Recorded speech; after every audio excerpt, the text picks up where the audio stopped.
European art cinema. Let's talk about it. Although art cinema isn't exclusively European, the influence of European art films around the 50s and 70s was predominant. European art films such as Blow Up, Arguire the Wrath of God, The 400 Blows, 8½, and many, many more influenced the impact to take place. There are so many art styles created in this wave of cinema, such as German Expressionism, Italian Neorealism, and the French New Wave. Within this video, I wanted to talk about Italian Neorealism and how the film Bicycle Thieves is an amazing example of this area of cinema.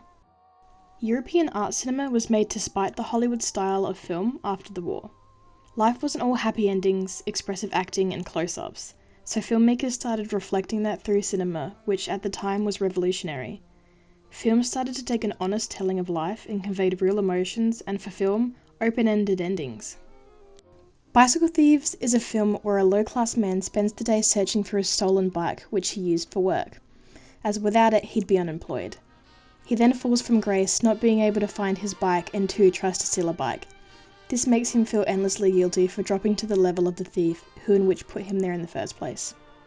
The completely insignificant storyline entails the harshness of life after the war and daily turmoil the average lower-class family faces. As described by Andre Bazin, there is not enough material here for a news item. The whole story would not deserve 2 lines in the stray dog column. This film is used to express the social situation of the main character and is not to hold a deeper meaning within the background of the shot.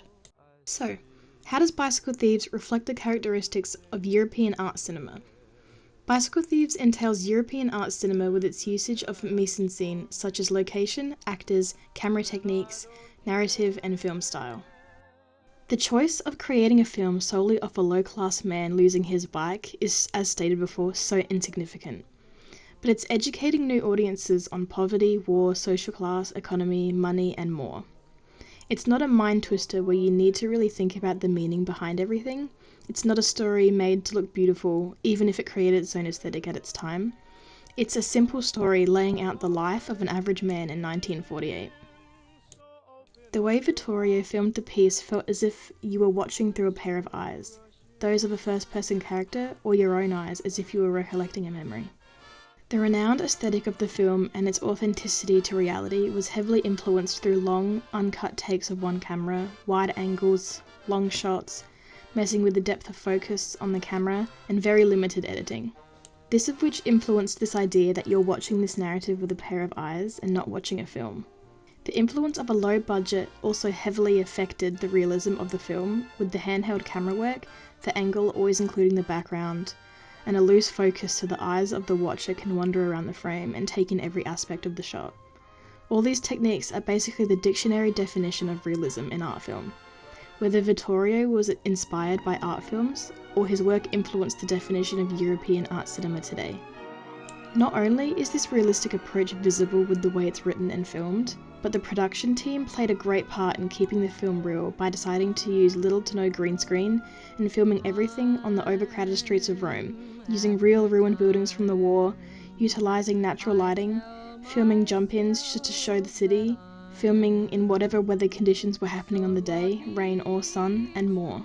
Not only is it visible through location, but the casting director actually used real people who lived in the filming area, no experience in film or theatre, just found walking around the street or working in the area.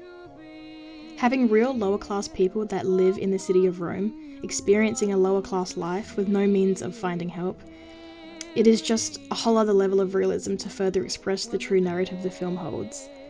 These visual techniques used by Vittorio almost exactly entailed the specifications of Italian neorealism while also reaffirming a new Italian neorealism. To conclude, this subliminary story with a low budget and an impact to make is an overall realistic piece of art that not only obtains all the underlining specifications of neorealism, but captures all the defining characteristics of European art cinema. This being through extensive mise-en-scene elements and incredible detail to realism techniques through director style and narrative work. These of which perfectly relate to the harshness of life after the war and the daily turmoil lower class men had to face. These of which authentically portray ambiguity in art film.